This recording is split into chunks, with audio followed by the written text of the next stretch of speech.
Like, God, Mom, as if I want to be normal, I'm going to stand in front of a room of people and talk about humiliating things about my sex life. God, be normal. She doesn't know anything. She's a psychologist. Anyway. Okay, so I, for one, am really glad that that little girl is gone, because I thought for the longest time that I was going to be the youngest thing in here, and then she came in here and I was like, fuck. Well, there goes my whole act. So anyway, I'm 20 years old. So, yeah, no, what is that? I've never heard of that. I know this stonehead college Liz, I'm college Jess, that's all. This is it. So I can't even buy a beer here. I can't buy a beer anywhere, which is fine, because alcohol is about the same effect on my face as an hour of sunlight does on a white person. You know, people see us all red in the face and they're like, I know what you've been up to. And a white person gets to be like, yeah, I was on a vacation in Maui, do you want to see my pictures? And I have to be like, yeah, I went to a party and I had a drink and I made some really bad decisions. My mom had to try to pick me up from where I was crying on the curb. True story. A few weeks later, a white person's sunburn turns into a really nice tan. My Asian flush turns into an inexplicable feeling of lingering regret. Anyway, I'm 20. I go to college in Massachusetts. My school is called Smith College. Anybody heard of it? Yeah? No? Anyway, it's a women's college. All women. And we're really well known for our lesbian population. So I was really hoping that maybe somebody like you would be in here, because maybe one person would understand the jokes. Yeah, so, you know, at some schools, they say, like, green by spring. Like, the point for a woman to go there is to get married by spring. At my school, we say gay by May. Gives you a basic idea of what the school is like. Anyway, so the thing that I like best about my school is that we are really fucking dirty. Like, we have no filter. We just talk about anything at the dinner table. So we're there with our, like, kale and vegan stir fry, and somebody is like, so, yeah, like, do you think you could ever be in a three-way? And, you know, I thought about that, and I was like, well, you know, I actually think I couldn't. I really think that I could not ever be in a three-way. Like, have you ever seen porn where there are three people kind of going at it, and there's one person off to the side, kind of like, like, looking up at the camera, mouthing, like, what do I do? They're not paying attention to me. That's me. That would be me. I would be there being like, okay, well, you guys look like you're having a lot of fun. So I'll just be right here. You know, the bed is big enough for all three of us. I don't take up that much space. I just, you know, this wallpaper is really beautiful. If you need me to, like, tag in, if you want some, like, Gatorade or something, I can do that. I can be the bench girl for you. You know, I brought a book, and I'm just gonna go into the other room, and you guys can just yell real loud if you need me, and I'm just gonna go and do that.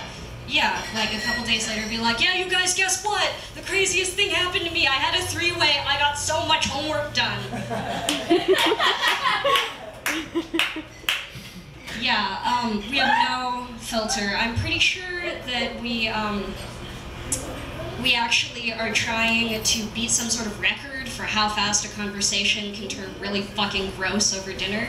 So people will be sitting there being like, yeah, you know, I'm taking this world religions class, it's really, really fascinating, and hey, do you know if you can clean a vibrator in the dishwasher? Because I've been doing that in my dorm dishwasher. And is that okay? Is that, oh, okay, great, thanks. Would you like some seitan? So, which is great, and I love that. But then, the thing is, I'm home for the summer right now, and I am under the impression that that's the way a normal conversation goes. I haven't learned to censor myself. So I'll be like, yeah, you know, my internship is going really well, I'm doing all this office work, and you know, I just got this menstrual cup, and it's really great because I can have sex while I'm on my period. But why don't you tell me about your day, Grandma? What else? What else did I have? Oh yeah, I'm home for the summer. And I'm like really sad to be away from school, because who would want to be away from a school like that, you know? But it's actually really great, because I'm back and I'm home in the city, and I all of a sudden have all this free time, which I've been spending with somebody who's like really important to me, actually, my laptop. We barely leave bed anymore. Does anybody else do that, where you like lie in bed on your back and you have your computer perched on your chest and you have to type with like your 2 fingers, and your face is this grimace of euphoria and despair, like a sad and horny T-Rex? Okay, well, it's extremely intimate. Anyway, my computer's getting really old, so it has decided it's going to slowly deprive me of everything I love. It doesn't like games anymore. It doesn't like YouTube videos. But what it really, really, really hates more than anything is pornography. You're getting kind of excited. It really fucking hates when I watch porn. Like, I'll try to bring up porn on the computer, and it's like, I know what you're doing! Stop it! Hey, everyone! Guess who's watching porn? Leaves burns on my chest, like fire from hell for being lustful. Anyway. So, yeah, me and my computer this summer, I made an OkCupid account, because, yeah, that's apparently what young, enterprising queer folk do when they are very lonely. And it hasn't been working out too well for me, because everybody in this city is some sort of like vegan, super political, like super into like the food system and like, you know, socioeconomics, and I'm like hella lazy.